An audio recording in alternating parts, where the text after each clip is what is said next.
Uma peça de brechó? Catarina Sequeira ergueu a voz diante de centenas de convidados, apontando para o colar ao pescoço de Leonor, como quem aponta para algo esquecido no lixo. Afonso Noronha não defendeu a esposa. Riu. O especialista Tomás Figueiredo examinou a peça em silêncio. Depois anunciou: vários milhões de euros. O símbolo gravado no verso era o da coleção Montenegro, dada como perdida há décadas. A mulher que a família do marido tratou como ninguém era, na verdade, a única herdeira legítima de um dos acervos mais valiosos de Portugal. Mas foi o rosto de Constança Noronha que revelou tudo. Ela não ficou surpresa. Ficou com medo porque reconheceu o colar desde o primeiro instante. E sabia exatamente o que ele continha. Se você gosta de histórias que mostram que o valor de uma pessoa não depende da opinião de quem a subestima, subscreve o canal e ativa o sininho. Publicamos histórias assim todas as semanas. Leonor Ferreira cresceu em Amadora sem saber ao certo de onde vinha. A mulher que a criou era uma prima distante, discreta, que respondia perguntas sobre a mãe com frases curtas e um olhar que pedia para não insistir.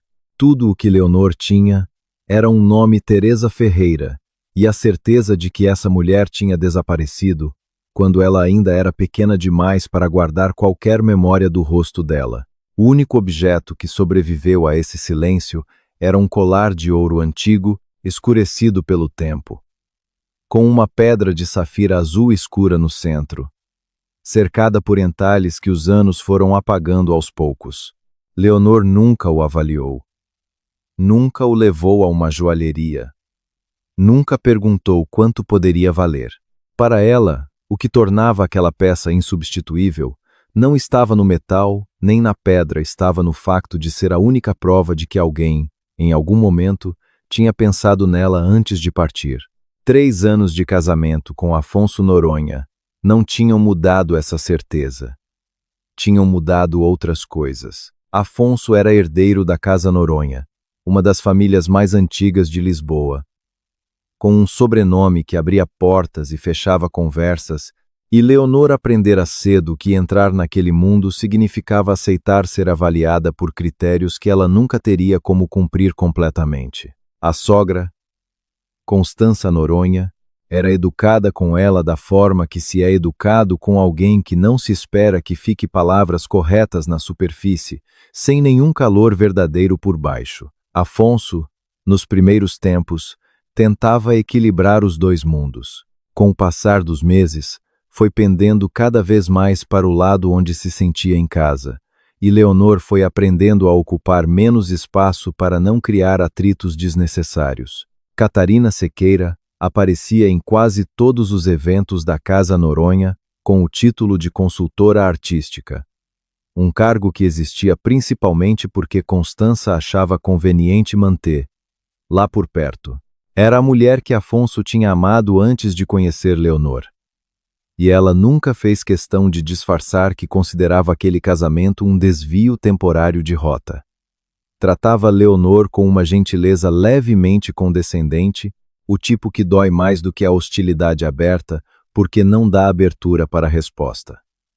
Leonor havia aprendido a reconhecer o padrão, mas nunca tinha encontrado uma forma de nomeá-lo em voz alta sem parecer paranoia. Havia uma forma particular de solidão que Leonor aprendera a habitar ao longo daqueles 3 anos. Não era a solidão de quem está completamente só, mas a de quem está rodeada de pessoas que olham para ela sem realmente a ver. Nas jantares da família, nas recepções da Casa Noronha, nos eventos que Constança organizava com a precisão cirúrgica de quem usa o calendário social como uma extensão do poder familiar, Leonor estava sempre presente e sempre ligeiramente fora do quadro, como se houvesse uma versão de si mesma que a família aceitaria. E ela se recusasse, sem o dizer em voz alta, a encarnar essa versão. Na noite do leilão beneficente no Chiado, organizado pela própria Casa Noronha com Catarina como curadora, Afonso pediu a Leonor que trocasse o colar antes de saírem. Ele disse que a peça era velha demais para um evento daquele nível, que chamaria atenção pelo motivo errado, que havia outras joias da coleção da família que ela poderia usar. Leonor disse que não. Disse com calma, sem elevar a voz, da mesma forma que se recusa algo que já se recusou muitas vezes antes e que não precisa mais de explicação. Afonso olhou para o colar por um instante, como se fosse argumentar novamente. Depois decidiu que não valia o desgaste. Saíram sem resolver o assunto, cada um carregando um silêncio diferente. O salão estava cheio quando chegaram convidados em trajes escuros. Copos de vinho branco sendo distribuídos por garçons discretos, obras de arte iluminadas nas paredes com aquela luz que faz qualquer coisa parecer mais cara do que é. Leonor ficou ao lado de Afonso durante os primeiros minutos, cumprimentando pessoas cujos nomes ela repetia mentalmente para não esquecer, sorrindo no momento certo, respondendo perguntas sobre nada em particular. Foi quando Catarina se aproximou que o tom da noite mudou. Catarina olhou para o colar de Leonor com uma expressão que fingia ser curiosidade. Perguntou, com a voz alta o suficiente para os que estavam por perto ouvirem, se aquela peça tinha vindo de algum brechó especial. Havia um sorriso no canto da boca enquanto ela falava, o sorriso de quem sabe exatamente o que está fazendo e escolheu fazê-lo de qualquer forma. Afonso, em vez de intervir, disse que era uma joia de família, sem certificado de origem, sem documentação. Riu levemente ao dizer isso, como se estivesse partilhando um detalhe sem importância. As pessoas ao redor riram também. Leonor ficou onde estava, com o colar no pescoço e o riso dos outros ao redor. E não disse nada porque havia aprendido que certas batalhas, quando travadas no momento errado, apenas dão mais munição a quem quer diminuir. Foi Catarina quem sugeriu chamar Tomás Figueiredo, o especialista em avaliação de joias contratado para o evento, para que ele examinasse a peça ali mesmo, diante de todos. A proposta tinha o formato de uma brincadeira, mas funcionava como uma armadilha. Recusar seria parecer defensiva. Aceitar era expor-se. Afonso concordou antes que Leonor pudesse responder. Disse que seria interessante saber o que a peça valia de facto, com um tom que deixava claro o que ele esperava que a resposta fosse. Leonor entendeu, naquele segundo, que o objetivo não era a joia. O objetivo era provar, diante de testemunhas, que ela não pertencia àquele mundo e nunca pertencera. Tomás Figueiredo era um homem de gestos contidos, acostumado a examinar objetos sem deixar que a sua expressão revelasse nada antes de estar pronto para falar. Leonor entregou o colar com uma única condição, que ele fosse tratado com o cuidado que merecia, porque era o único objeto que a ligava à mãe que nunca chegou a conhecer de verdade. Tomás assentiu sem ironia. Examinou o ouro, a safira, o fecho, a estrutura do pendente.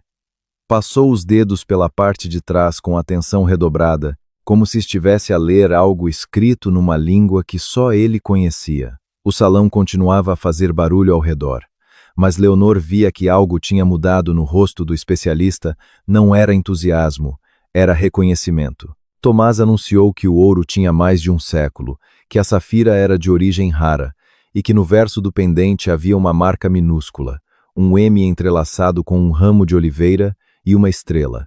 Era o símbolo da coleção Montenegro, um conjunto de joias portuguesas considerado perdido após o incêndio no ateliê Azevedo, no Porto, em 1998. Se a peça fosse autenticada, o valor poderia chegar a vários milhões de euros. A sala ficou tão quieta que se ouvia o som dos copos sendo pousados com cuidado, como se o barulho de uma taça ao quebrar pudesse partir alguma coisa ainda maior do que o silêncio que tinha acabado de se instalar. Afonso olhou para o colar como se estivesse vendo pela primeira vez um objeto que tinha descartado sem ler.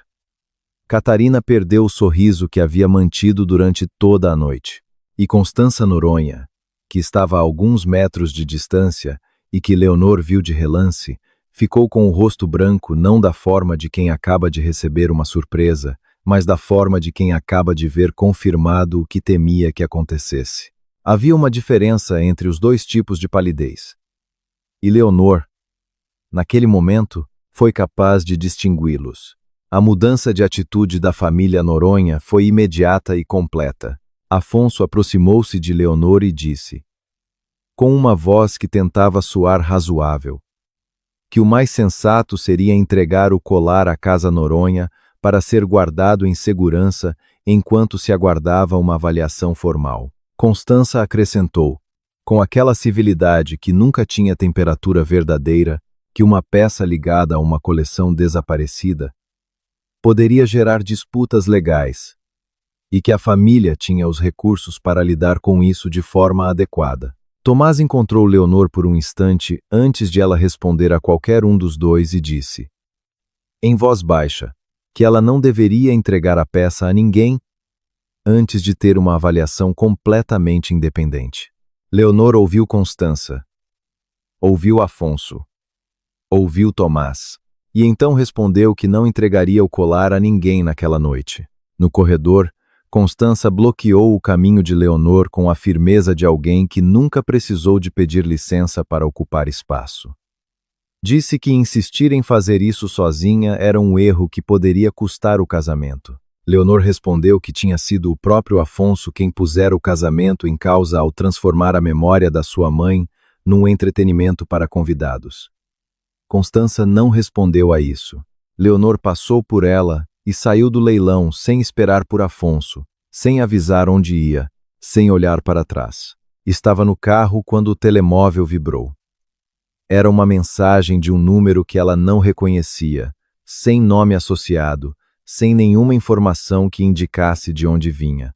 A mensagem dizia apenas: se o colar Montenegro está consigo, não confie nos Noronha. Leonor leu 2 vezes.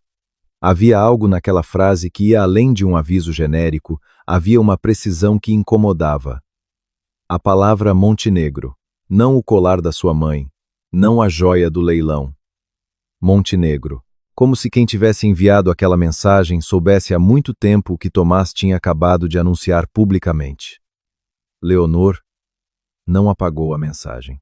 Guardou o número e ficou olhando para o ecrã por mais alguns segundos antes de pôr o telemóvel de lado. Havia 2 opções à sua frente. Podia voltar para a vivenda dos Noronha em Cascais, entregar o colar, deixar que a família tratasse do assunto como sempre tratava de tudo de uma forma que protegia a casa Noronha primeiro e tudo o mais depois. Ou podia não voltar. Podia usar o que tinha o colar, a mensagem, o conselho de Tomás, para ir atrás do que aquele objeto continha antes que alguém lhe o tirasse das mãos. A escolha não foi difícil. O que foi difícil foi reconhecer que, no fundo, já sabia há algum tempo que esse momento ia chegar, o momento em que manter a paz deixaria de ser a mesma coisa que proteger-se a si própria. Leonor disse ao motorista o endereço de Beatriz Almeida e olhou pela janela enquanto Lisboa passava lá fora, com as suas luzes e os seus silêncios, sem saber ainda o que estava prestes a encontrar dentro de uma pedra de safira que a sua mãe tinha guardado durante anos, sem jamais lhe explicar por quê. Beatriz Almeida não fez perguntas sobre o valor do colar. Abriu a porta, viu o rosto de Leonor e foi preparar chá sem dizer nada durante os primeiros minutos. Quando se sentaram, o que Beatriz quis saber não foi quanto a peça poderia valer nem o que o especialista tinha dito. Quis saber como Leonor se sentia depois de ter sido humilhada pelo próprio marido diante de centenas de pessoas. Era esse o centro da questão para ela, não a joia, não os Noronha, não os milhões. O facto de Afonso ter escolhido o riso da plateia em vez de proteger a esposa. Leonor explicou o que tinha acontecido com a precisão de quem ainda está a processar. E Beatriz ouviu sem interromper, com aquela atenção que só existe entre pessoas que se conhecem há tempo suficiente para saber quando falar e quando não falar. Na manhã seguinte, o telemóvel de Leonor começou a vibrar antes das 8. Era Conceição, a funcionária que trabalhava há mais de 20 anos na vivenda dos Noronha em Cascais. Uma mulher de poucas palavras, que raramente iniciava contato. Disse que Constança e Catarina tinham entrado no quarto de Leonor na noite anterior procurado a caixa de madeira, onde o colar costumava ser guardado, e vasculhado os documentos pessoais que estavam na gaveta da mesa de cabeceira. Conceição falou depressa, com a voz baixa de quem sabe que não devia estar a fazer aquela chamada, e desligou antes que Leonor pudesse agradecer. A informação era clara. Não estavam à espera que ela voltasse para negociar. Estavam a preparar-se para o caso de ela não voltar. Ao longo desse mesmo dia, Catarina começou a distribuir informação pelos seus contactos no meio artístico de Lisboa. A narrativa que circulou era simples e eficaz. Uma mulher ligada à Casa Noronha estava na posse de uma peça que poderia pertencer à coleção Montenegro desviada ilegalmente e recusava-se a cooperar com as autoridades competentes. Não havia acusação direta, não havia nome dito em voz alta, apenas o suficiente para que as pessoas fizessem a associação sozinhas. Em menos de 24 horas, o colar que tinha sido motivo de chacota no leilão transformou-se num objeto de suspeita, e Leonor passou de esposa sem dote a possível detentora ilegal de um bem histórico. Afonso apareceu no apartamento de Beatriz ao fim da tarde. Disse que lamentava ter sido insensível, que não tinha calculado as consequências do que fez no leilão, que queria resolver o assunto de forma discreta, mas o pedido que veio a seguir era o mesmo de sempre, que Leonor entregasse o colar à Casa Noronha. Leonor respondeu que insensível era uma palavra pequena para o que ele tinha feito. Sabia que o colar era importante para ela não por causa do valor monetário, mas porque era a última ligação que tinha à mulher que a trouxe ao mundo, e ainda assim tinha escolhido usá-lo como prova de um argumento que queria ganhar. Afonso disse que não sabia que a peça tinha valor em dinheiro. Leonor olhou para ele e disse que ele sabia que tinha valor para ela, e que isso deveria ter sido suficiente. Afonso não respondeu. Leonor disse que ia a uma avaliação independente e que preferia ir sozinha. Tomás tinha dado o contacto de Margarida Pires, especialista em restauro de joias antigas com ateliê em Alfama. Era uma mulher de mãos precisas e economia de palavras, que tratou o colar com o cuidado que Leonor tinha pedido na noite anterior e que Afonso tinha ignorado. Margarida trabalhou durante quase 2 horas enquanto Leonor ficava sentada do outro lado da bancada, sem falar, observando. A especialista confirmou a autenticidade do ouro e da safira, identificou a técnica de fabrico manual característica do início do século XX e explicou que a estrutura do pendente era mais complexa do que parecia à primeira vista. Disse que alguns objetos da coleção Montenegro tinham sido concebidos como cofres pessoais com compartimentos internos capazes de guardar cartas, fotografias ou documentos de dimensões reduzidas. Havia uma linha de união perto da borda da safira que só era visível com ampliação, e um trinco minúsculo escondido na parte posterior do pendente. Margarida trabalhou o mecanismo com instrumentos delicados. E depois de alguns minutos a parte traseira do pendente abriu-se com a delicadeza de algo que esperou décadas por aquele momento. O que estava lá dentro tinha sobrevivido intacto. Uma fotografia em miniatura de uma mulher jovem a segurar um bebê, um pequeno pedaço de papel com uma mensagem endereçada a Leonor, um código escrito à mão M17 e uma linha de texto que dizia Cartório Notarial da Vitória, Cofre 4, com uma data de novembro de 1998. Leonor ficou olhando para a fotografia durante um longo momento, sem conseguir falar. A mulher na imagem tinha os mesmos olhos que ela via no espelho há 30 anos. Gonçalo Ribeiro, advogado que Beatriz conhecia e em quem confiava, confirmou o que Leonor suspeitava. A mulher na fotografia correspondia às imagens de arquivo de Inês Montenegro, herdeira desaparecida após o incêndio no ateliê Azevedo. Numa fotografia de 1997, publicada na imprensa da época, Inês aparecia num evento em Lisboa com o mesmo colar de safira ao pescoço. A conclusão que se impunha era a que Leonor ainda não sabia como nomear completamente. A mulher que conhecera como Teresa Ferreira e a mulher que o mundo conhecera como Inês Montenegro eram a mesma pessoa. E essa pessoa era sua mãe. Não a mãe ausente de quem nunca se falava. A mãe que tinha deixado um mapa dentro de um pendente, à espera de que a filha encontrasse o caminho. Gonçalo iniciou de imediato as diligências para localizar membros sobreviventes da família Montenegro. Através de registros públicos e de contato com a Associação de Salvaguarda do Patrimônio Artístico Português, chegou ao nome de Adelaide Montenegro, irmã mais nova de Inês, que vivia retirada em Évora desde o incêndio de 1998, e que havia décadas recusava qualquer contato com jornalistas ou com o meio das joias e da arte em Lisboa. Adelaide era cautelosa por razões que ninguém tinha explicado publicamente, mas que o silêncio prolongado tornava fáceis de imaginar.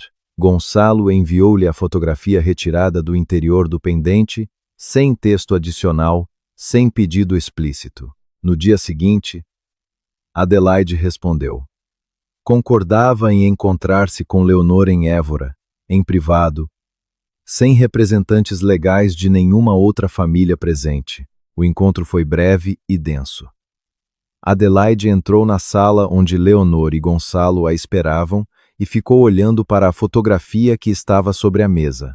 Havia naquele olhar a qualidade específica de quem reconhece algo que tentou não lembrar durante muito tempo e que agora já não tem como evitar.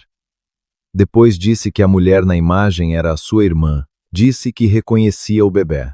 Disse que Inês tinha uma filha que foi entregue a uma pessoa de confiança na noite anterior ao incêndio e que ela própria nunca tinha sabido ao certo para onde a criança tinha ido. A voz de Adelaide era firme. Mas havia qualquer coisa por baixo dela que Leonor reconheceu a voz de alguém que guardou uma perda durante muito tempo e aprendeu a falar por cima dela sem a apagar. Leonor não chorou ali. Havia qualquer coisa naquele momento que era demasiado grande para caber numa reação imediata à confirmação de que a sua origem não tinha sido um acidente nem um abandono, mas um ato de proteção executado por uma mulher que não tivera outra escolha. Inês não a tinha deixado. Inês tinha-a escondido. E a diferença entre essas duas coisas era a diferença entre uma vida inteira de perguntas sem resposta e a possibilidade de finalmente perceber que havia sempre uma resposta estava apenas guardada num lugar que demorou 30 anos a encontrar. Foi Gonçalo que fechou o círculo da mensagem anônima. O número que tinha enviado o aviso a Leonor na noite do leilão pertencia a Adelaide. Ela tinha seguido de longe a notícia sobre a avaliação de Tomás. Lera a breve descrição do símbolo Montenegro numa publicação especializada e enviara a mensagem ainda durante a madrugada, porque não sabia como fazer chegar um aviso sem se expor diretamente à família Noronha. Não tinha assinado porque tinha medo. 30 anos de medo não desaparecem apenas porque uma fotografia aparece dentro de um pendente de safira. Mas 30 anos de silêncio também criam uma determinação que poucos conseguem imitar.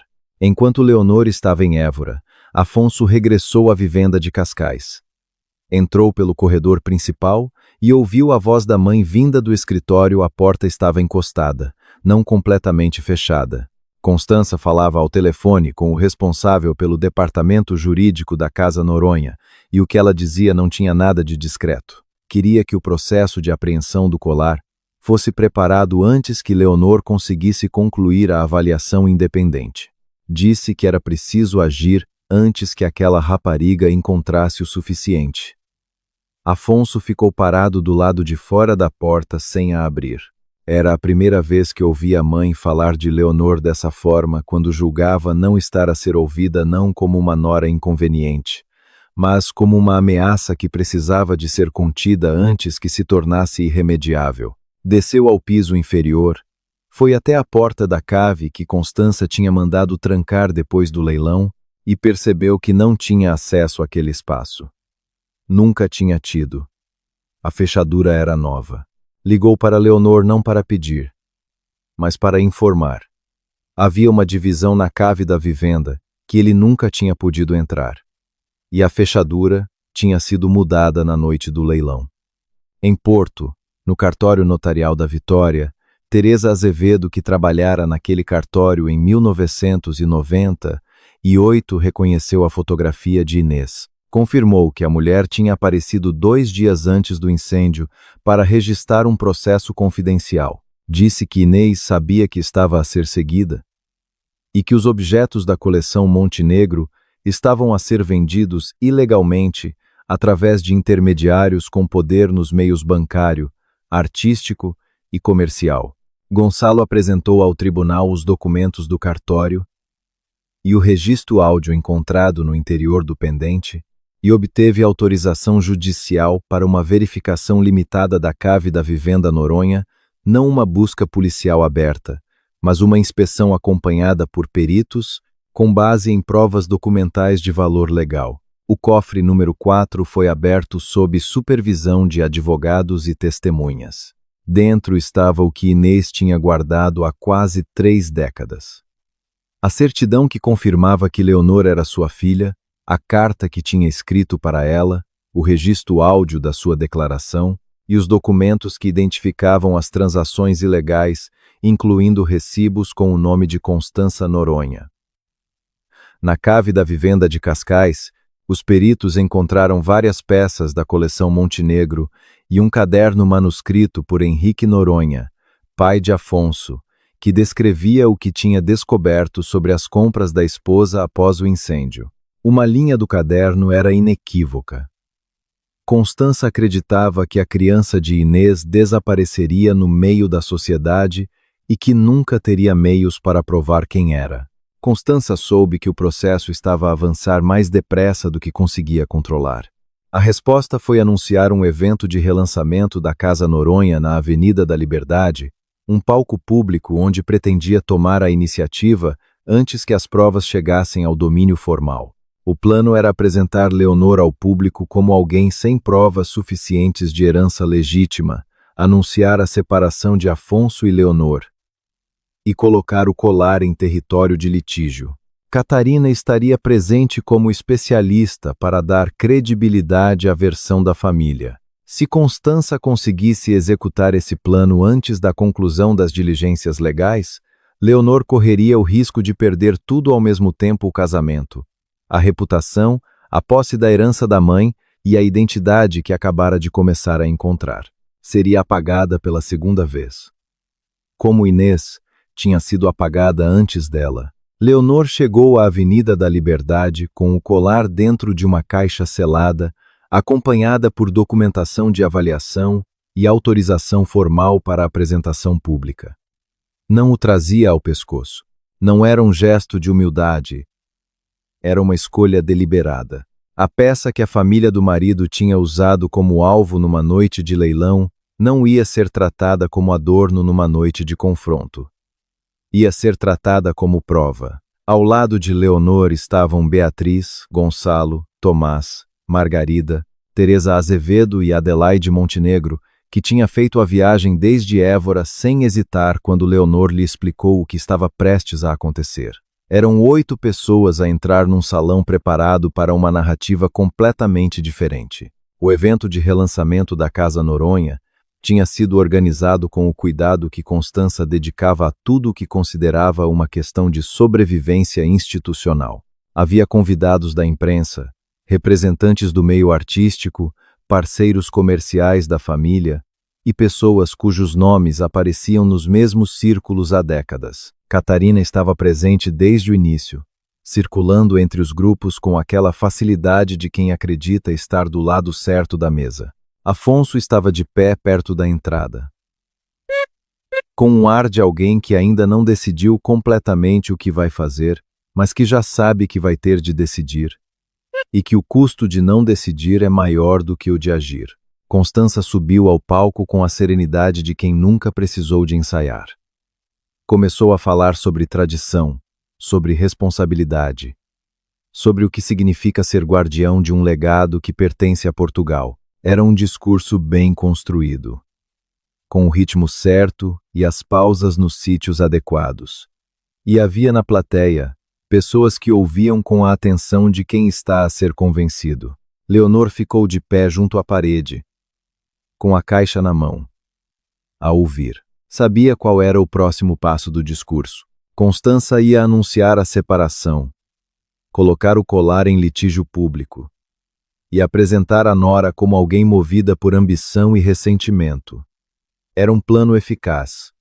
Funcionaria se ninguém o interrompesse. Foi Afonso quem pegou no microfone. Fê-lo, sem anunciar, sem pedir licença, com o movimento de alguém que tomou uma decisão e que sabe que o momento de a executar é exatamente agora, antes de ter tempo para reconsiderar. A voz dele soou no sistema de som do salão com uma clareza que fez várias pessoas virar a cabeça. Disse que havia algo que ele próprio precisava de dizer antes de qualquer outra coisa ser anunciada. Disse que tinha sido ele, na noite do leilão, quem concordara em levar o colar da esposa para cima de um palco para ser avaliado publicamente. Que sabia que aquele objeto era o que Leonor tinha de mais precioso da mãe. Que sabia o que isso significava para ela, e que mesmo assim tinha escolhido o momento de aprovação da plateia em vez de a proteger. Disse isso com a voz firme de quem não está a pedir absolvição, está a registrar um facto que não pode ser desfeito, mas que também não pode continuar a ser ignorado. Disse que a sua mãe não tinha autorização para usar o nome dele para transformar Leonor na suspeita de uma história que a família Noronha tinha construído para se proteger. Constança ficou imóvel no palco. Havia nas pessoas que assistiam aquele tipo de silêncio, que não é ausência de som, é presença de atenção total. Gonçalo tomou a palavra a seguir. Com o tom medido de quem passou anos a apresentar argumentos em ambientes hostis, começou a expor o que tinha sido reunido ao longo dos dias anteriores. Os resultados da avaliação de Tomás, confirmando a autenticidade do ouro e da safira. O símbolo Montenegro gravado no verso do pendente. O mecanismo interior revelado por Margarida. A fotografia de Inés a segurar o bebê. A carta e o registro áudio encontrados dentro da peça. Os documentos do cartório notarial da Vitória. A certidão que confirmava a filiação de Leonor. As peças da coleção Montenegro encontradas na cave da vivenda de Cascais. O caderno de Henrique Noronha. Os recibos com o nome de Constança. E as mensagens e os pagamentos que ligavam Catarina diretamente aos artigos publicados na imprensa artística, que tentavam transformar Leonor numa suspeita antes que as provas chegassem a tribunal. Adelaide Montenegro avançou para o centro do espaço sem esperar que lhe dessem a palavra. Era uma mulher que não precisava de ser apresentada para ocupar um lugar.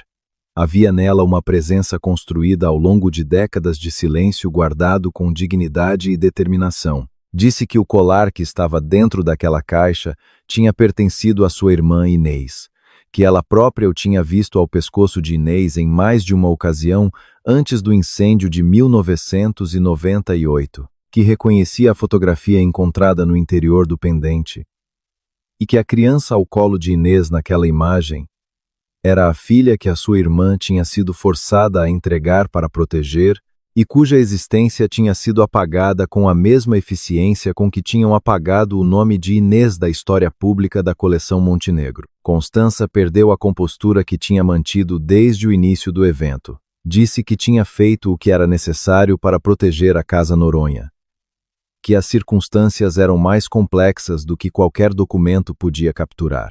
A voz dela tinha mudado de registro, já não era o discurso preparado. Era a defesa improvisada de alguém que vê o chão a ceder. Afonso perguntou-lhe, em voz alta e diante de todos, se ela sabia que Leonor era a filha de Inês antes de ele a ter trazido para casa. Constança não respondeu. O silêncio que ocupou o espaço entre a pergunta e o fim do evento não era ambíguo. Era a resposta que toda a gente na sala foi capaz de ler. Catarina foi exposta a seguir.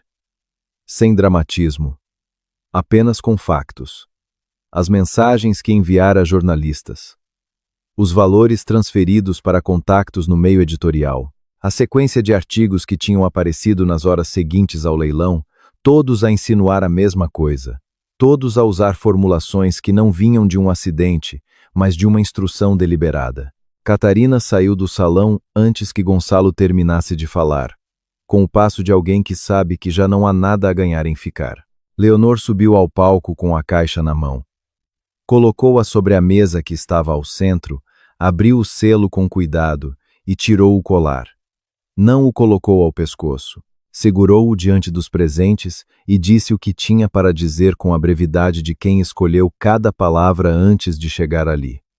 Disse que aquele objeto tinha valor antes de qualquer especialista o ter avaliado, que o valor não tinha começado na noite do leilão, nem com o anúncio de Tomás. Tinha começado no momento em que uma mulher o colocou dentro de uma estrutura de ouro projetada para guardar o que de mais importante tinha, e o entregou à filha que era forçada a deixar para trás, na esperança de que um dia ela fosse suficientemente segura para abri-lo. Tomás tinha confirmado o valor material, mas tinha sido a verdade dentro do pendente que lhe tinha devolvido a vida que alguém tentara apagar antes mesmo de ela ter consciência de que havia algo a apagar. Nos meses que se seguiram, os exames de ADN e a verificação documental confirmaram o que Adelaide e os registros do cartório já tinham estabelecido. Leonor era filha de Inês Montenegro e herdeira legítima da parte do espólio que lhe correspondia. Constança foi afastada da administração da Casa Noronha e ficou sujeita a uma investigação formal que abrangia a ocultação de bens de origem ilícita, obstrução à verificação da proveniência da coleção, falsificação de registros de transação e manipulação dos meios de comunicação para prejudicar uma herdeira legítima. A Casa Noronha passou a funcionar sob supervisão independente, com auditoria completa ao inventário de joias e obrigação de devolver as peças da coleção Montenegro encontradas em Cascais. Catarina perdeu os contratos e as comissões que sustentavam a sua posição no meio artístico de Lisboa. Quando as mensagens e os registros de pagamento foram tornados públicos no âmbito do processo, não havia muito mais a acrescentar. O tipo de reputação que ela tinha construído durante anos desfaz-se mais depressa do que se constrói quando as fundações são expostas à luz. Afonso saiu da vivenda de Cascais, entregou os documentos relativos ao seu cargo na Casa Noronha e prestou depoimento contra a mãe, sem que ninguém lhe tivesse pedido explicitamente.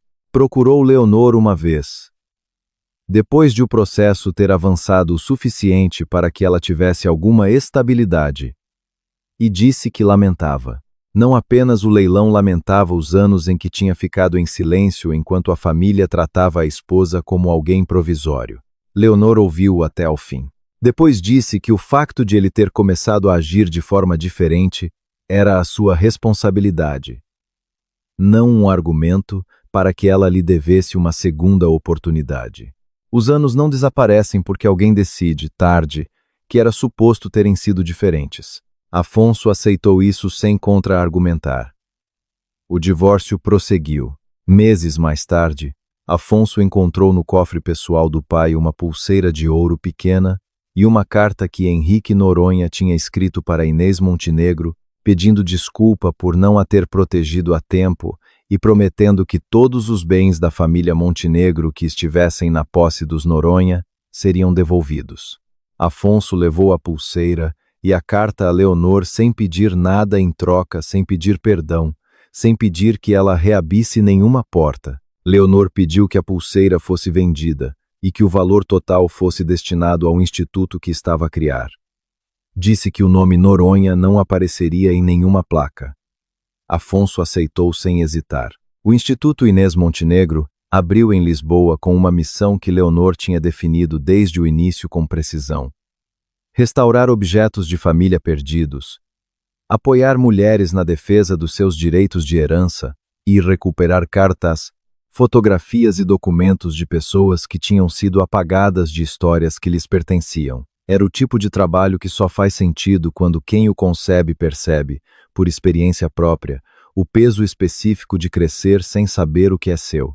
Leonor não criou o Instituto por vingança, nem por obrigação. Criou-o porque sabia que havia outras mulheres, outras filhas, outras herdeiras, outras histórias guardadas dentro de objetos que alguém havia chamado de sem valor à espera de que alguém construísse um lugar onde pudessem ser encontradas. A primeira campanha do Instituto tinha um nome simples: A memória não tem preço. O colar de safira foi colocado em exposição no Instituto, ao lado da fotografia de Inês, a segurar o bebê, e de um texto que contava a história completa da mulher que tinha sido forçada a desaparecer para que a filha pudesse sobreviver. Leonor não o vendeu. Apesar de a avaliação formal ter confirmado um valor de vários milhões de euros. Uma parte do tempo ficava na vitrine de vidro temperado do Instituto. A outra parte do tempo ficava com ela porque há objetos que são simultaneamente provas históricas e partes de uma história privada. E não há nenhuma contradição em tratá-los como as duas coisas ao mesmo tempo. Numa entrevista que deu alguns meses após a abertura do Instituto, alguém perguntou a Leonor se sentia diferente agora que era reconhecida como herdeira de uma das coleções mais valiosas de Portugal. Ela respondeu que não tinha passado a valer mais quando avaliaram o colar. Tinha apenas encontrado a prova de que esse valor já existia antes de alguém se ter dado ao trabalho de o medir. O colar não era apenas o cofre que guardara a verdade durante décadas. Era a chave que Inês tinha deixado para a filha encontrar quando estivesse suficientemente segura para usá-la. E Leonor tinha aprendido, naqueles dias difíceis, que a coragem de abrir uma porta não vem de saber o que há do outro lado, vem de decidir que o que está do outro lado te pertence. Às vezes o que nos pertence está à espera, guardado dentro de algo que os outros chamaram de sem valor. A história de Leonor lembra-nos que ninguém tem o poder de decidir o que vale a nossa memória, a nossa origem, ou o que carregamos de quem amamos. Se esta história te tocou, subscreve o canal e partilha com alguém que também precisa de ouvir que o que é seu não precisa de ser validado por quem tentou diminuí-lo. Obrigado por estares aqui e até a próxima história.